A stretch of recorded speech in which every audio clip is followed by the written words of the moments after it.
नमस्कार दोस्तों, स्वागत है आप सभी का हमारे और आपके YouTube चैनल एसएससी लैब पर।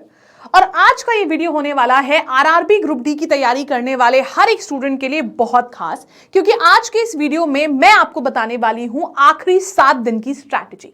तो आज हो चुकी है 19 तारीख और 27 नवंबर से शुरू है आरआरबी ग्रुप डी की परीक्षाएं। अब बहुत सारे लोगों की परीक्षा दिसंबर में और जनवरी में भी पड़ रही है, क्योंकि 27 नवंबर से 16 जनवरी तक ये पेपर चलेंगे। लेकिन उनका क्या, जिनकी 27, 28 या 29 तारीख के लिए है। तो हर एक स्टूडेंट के लिए लास्ट 7 डेज स्ट्रैटेजी मैंने बनाई है। इस स्ट्रैटेजी में मैं आपसे डिस्कस करने वाली हूं उन सारे टॉपिक्स के बारे में जो आपको पढ़ने हैं हर हाल में अगले 7 दिन तक, और उन टॉपिक्स के बारे में भी बताऊंगी जिनको आप आराम से इग्नोर कर सकते हैं, क्योंकि उनके आने की पॉसिबिलिटी बहुत कम है आपके एग्जाम में। तो अगर आप आरआरबी ग्रुप डी की तैयारी कर रहे हैं तो इस वीडियो को एंड तक जरूर देखिएगा, और आपके जानने में जो भी तैयारी कर रहा है उसके साथ इस वीडियो को शेयर भी करिएगा, क्योंकि रीजनिंग से आप अपनी रैंक बना सकते हैं, क्योंकि रीजनिंग में आप बड़े आराम से फुल स्कोर कर सकते हैं। चलिए शुरू करते हैं आज के सेशन के संग। तो जैसे कि मैंने आपको बताया कि आपके एग्जाम आने वाला है, मात्र 7 दिन का समय बचा है आपके पेपर में, तो उससे पहले आपको इतना तो पता होना चाहिए कि रीजनिंग का क्या वेटेज होता है। तो एग्जाम का पैटर्न आप सब जानते ही होंगे, लेकिन फिर भी एक बार देख लेते हैं। साइंस के पूछे जाते हैं 25 सवाल, मैथ्स के पूछे जाते हैं 25 सवाल, और रीजनिंग के पूछे जाते हैं 30 क्वेश्चंस, और फिर आता है general awareness and current affairs 20 questions. तो रीजनिंग का अगर आप देखो वेटेज सब में सबसे ज्यादा है, और सबसे ज्यादा स्कोरिंग सब्जेक्ट भी रीजनिंग ही है, क्योंकि हम बड़े आराम से फुल मार्क्स इसमें स्कोर कर सकते हैं। कुल मिला के पूछे जाते हैं 100 सवाल, हर सवाल होता है 1 नंबर का, इसीलिए 100 क्वेश्चंस होते हैं 100 नंबर के, और इन 100 सवालों को करने के लिए आपको मिलता है 90 मिनट का समय। इसमें आप लोगों के लिए सिर्फ पॉजिटिव नहीं, नेगेटिव मार्किंग भी होती है।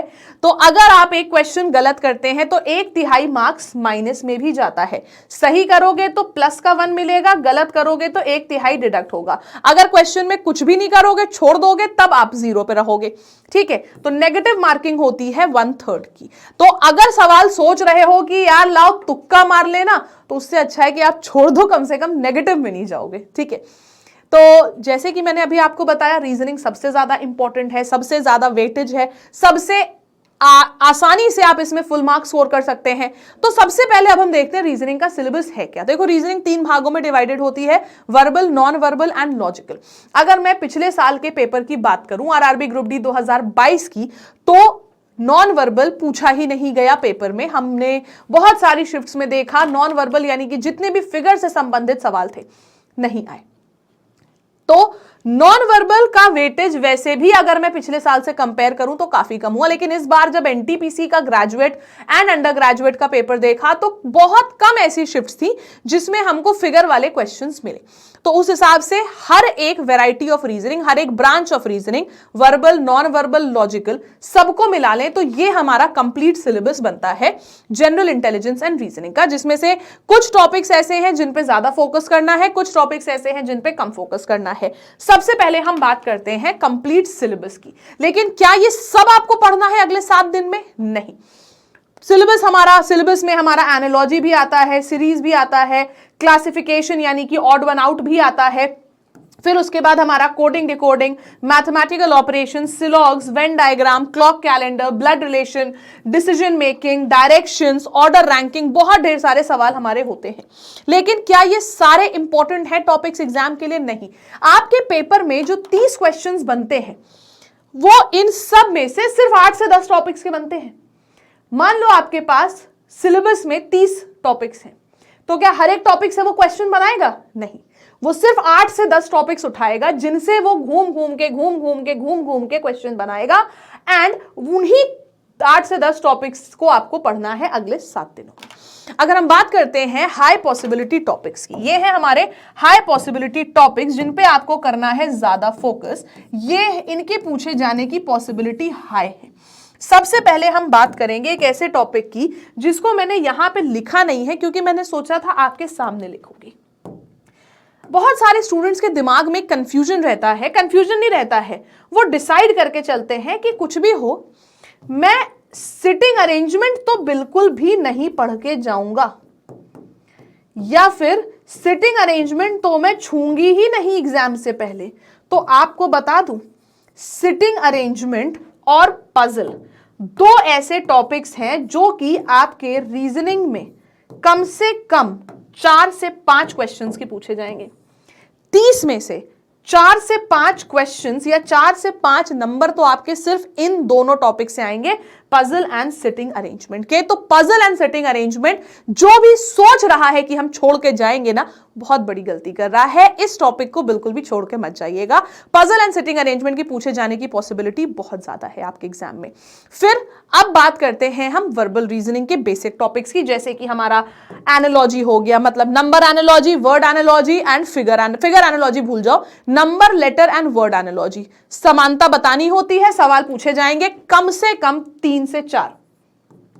ऑड वन आउट यानी कि क्लासिफिकेशन, अगेन आपके 2 से 3 सवाल इससे पूछे जा सकते हैं, मैं 2 मान के चल रही हूं।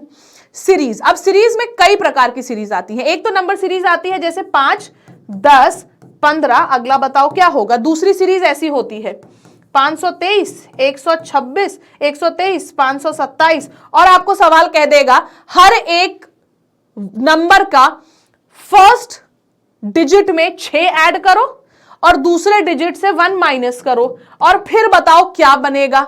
तो ऐसे क्वेश्चंस, तो दोनों प्रकार की नंबर सीरीज पूछी जा सकती है। सेम आता है लेटर सीरीज में, और फिर आपके पास आती है अल्फान्यूमेरिक सीरीज यानी कि मिक्स सीरीज, जिसमें कि आपको कहेगा कितने ऐसे लेटर्स हैं जिनसे पहले एक कॉन्सोनेंट बाद में एक वॉवल है, ऐसी वाली सीरीज। तो सीरीज में वैरायटी बहुत है। सीरीज सबसे इंपॉर्टेंट चैप्टर है क्योंकि यहां से आपको 5 से 6 क्वेश्चन देखने को मिलेंगे। कोडिंग डिकोडिंग वेरी इंपॉर्टेंट, 2 से 3 सवाल। मैथमेटिकल ऑपरेशन कई वैरायटी के क्वेश्चंस होते हैं, अगेन 2 से 3 क्वेश्चंस यहां से देखने को मिलेंगे। सिलॉग्स 1 से 2 सवाल। वर्ड जंबलिंग, कैसा क्वेश्चन, एक शब्द दे रखा है अनदर, इसके सारे लेटर्स को अल्फाबेटिकल ऑर्डर में अरेंज करो और फिर बताओ पहले से दूसरा और आखिरी से चौथे के बीच में कितने लेटर्स हैं। ऐसे करके आपसे कई वैरायटी के क्वेश्चन पूछ सकता है। या तो फिर 4 ऑप्शंस दे दिए, कहा पहले इनको मीनिंगफुल वर्ड बनाओ फिर बताओ ऑड वन आउट कौन सा है, तो ऐसे करके भी हमको क्वेश्चंस मिल सकते हैं। तो वर्ड जंबलिंग का एक क्वेश्चन आपको मिलेगा। वेन डायग्राम का क्वेश्चन आने के चांसेस काफी ज्यादा है, तो इसका भी एक क्वेश्चन आप मान के चलो। फिर आता है डिस्टेंस एंड डायरेक्शन, 1 से 2 सवाल हर हाल में पूछा जाएगा आपका इस टॉपिक से। फिर आता है हमारा ब्लड रिलेशन, वर्बल की अभी बात कर रहे हैं तो ब्लड रिलेशन की बात करूं, 1 से 2 क्वेश्चन ब्लड रिलेशन का फिक्स मान के चलो। तो वर्बल की अगर मैं बात करूं, वर्बल रीजनिंग का 3, 2, 5, 5 और 5 10, 11, 12, 13, 14, 15, 16, 17, 18, 19 और 19 और 4 मिलके कितना हो गया हमारे पास 23। 23 से 25 सवाल आपके इन टॉपिक से बनेंगे जो मैंने अभी आपको बताए। अब बचे आपके पास 5 क्वेश्चंस। वो 5 क्वेश्चंस आपके हो सकता है यहां पे 25 की जगह 28 सवाल इससे बन जाए, हो सकता है 25 की जगह 26 सवाल इन टॉपिक से बन जाए। मिनिमम 25 से 26 क्वेश्चन आपके सिर्फ इन टॉपिक से बनेंगे। अब बचे रहे हमारे पास 4 सवाल।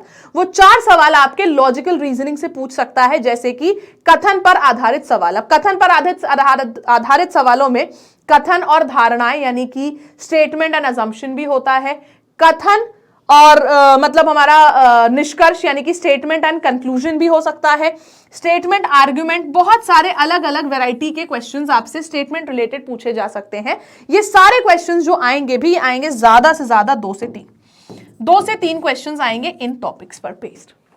अब ये वो टॉपिक्स हैं जिनको आपको अगले 7 दिन में रिवाइज करना है। कैसे करना है, एक एक दिन में 2 टॉपिक उठाइए, 2 टॉपिक के लगभग आप पहले तो उनका कॉन्सेप्ट रिवाइज करें, उनकी ट्रिक्स रिवाइज करें एंड हर एक टॉपिक का मिनिमम 50 क्वेश्चंस प्रैक्टिस करें। तो टोटल आपने एक दिन में 50-50 क्वेश्चन अगर 2 टॉपिक्स के किए तो आपने 100 सवाल कर लिए एक दिन में और आपका एक टॉपिक अच्छे से रिवाइज भी हो गया। इस तरीके से आप अगले 7 दिन में इन टॉपिक्स को रिवाइज कर सकते हैं बड़े आराम से। फिर कुछ ऐसे टॉपिक्स जिन पर हमको फोकस ज्यादा नहीं करना है, जिसमें सबसे पहला नाम आता है कैलेंडर एंड क्लॉक का। क्लॉक एंड कैलेंडर के टॉपिक्स पर फोकस ज्यादा मत करिए, चांसेस बहुत कम है पूछने की। क्लॉक तो 100% है कि नहीं ही आएगा। तो ये हमारे हैं लो फ्रीक्वेंसी वाले टॉपिक्स या लो पॉसिबिलिटी वाले टॉपिक्स। तो कैलेंडर के पूछे जाने की संभावना बिल्कुल नहीं है, काफी कम है। मतलब हम कह सकते हैं अगर मैं कहूं परसेंटेज में बात करूं तो 1 से 2% पॉसिबिलिटी है आने की, अदरवाइज नहीं है। क्लॉक नहीं आएगा। नॉन वर्बल रीजनिंग में कैसे टॉपिक्स, जैसे कि एम्बेडेड फिगर, कागज को मोड़ना खोलना, फिगर को कंप्लीट करना, ऐसे वाले क्वेश्चंस की भी पूछे जाने की संभावना बहुत कम है। या फिर figure series, figure odd one out, figure analogy, काफी कम चांसेस है इनके पूछे जाने के। 50-50 भी मैं नहीं लेके चलूंगी, कहूंगी 30% पूछा जा सकता है या 20%, एंड 70 या 80% है कि नहीं ही आएगा। क्यूब्स एंड डाइस 5 मिनट का कॉन्सेप्ट है, एक बार रिवाइज कर लेना, चांसेस कम है पूछने के, इसीलिए बहुत ज्यादा प्रैक्टिस करने की जरूरत नहीं है टाइम वेस्ट करने की। फिगर एनालॉजी, फिगर क्लासिफिकेशन अभी मैंने बता ही दिया। ग्रिड पैटर्न बेस्ड क्वेश्चंस पहले पूछे जाते थे आपसे मिसिंग नंबर वाले, जैसे कि ये आते थे यहाँ पे 2 है 5 है तो यहाँ 7, तो इस तरीके से बताओ यहाँ क्या आएगा। इस टाइप के क्वेश्चंस को पूछे जाने की संभावना बहुत कम है। फिगर काउंटिंग, टाइम मत वेस्ट करना, छोटा सा कॉन्सेप्ट है, उनको रिवाइज कर लेना एक बार एग्जाम में जाने से पहले। रिवीजन देखो सबका करना है, रिवाइज एक बार कर लेना, लेकिन बहुत ज्यादा कि हम 50 सवाल कर लें, क्योंकि फिगर काउंटिंग के 50 सवाल का मतलब है कम से कम 2 से 2.5 घंटा टाइम लग जाएगा आपको क्वेश्चन करने में। तो इसीलिए इस टॉपिक को आप चाहो तो स्किप कर सकते हो। मैं फिर से कहूंगी, कॉन्सेप्ट्स एंड ट्रिक्स रिवाइज जरूर करना, पॉसिबिलिटी कम है आने की, तो प्रैक्टिस बहुत ज्यादा करने पे टाइम मत वेस्ट करना। देन आता है mirror image, water image, 5 minute का कॉन्सेप्ट है, जरूर देख के जाना, लेकिन प्रैक्टिस करने पे टाइम मत वेस्ट करना। तो ये रहे कुछ वो टॉपिक्स जिनके पूछे जाने की पॉसिबिलिटी बहुत ज्यादा और बहुत कम है। इसी तरीके से अगर आपको बाकी सारे सब्जेक्ट्स के लिए भी वीडियो चाहिए तो मुझे जरूर कमेंट करके बताइएगा कि आपको कौन से सब्जेक्ट के लिए वीडियो चाहिए, कि आपको लास्ट 7 डेज में किन टॉपिक्स पर फोकस करना है। एंड आप सभी को ऑल द बेस्ट। अगर आप नए हैं चैनल पर तो चैनल को तुरंत सब्सक्राइब करिएगा। और एक बहुत इंपॉर्टेंट इंफॉर्मेशन आपके संग शेयर करनी है कि कमिंग सैटरडे को, जो हमारा सैटरडे आने वाला है, इस सैटरडे को मैं आप लोग के लिए लेके आ रही हूं रीजनिंग की एक धुआंधार मैराथन।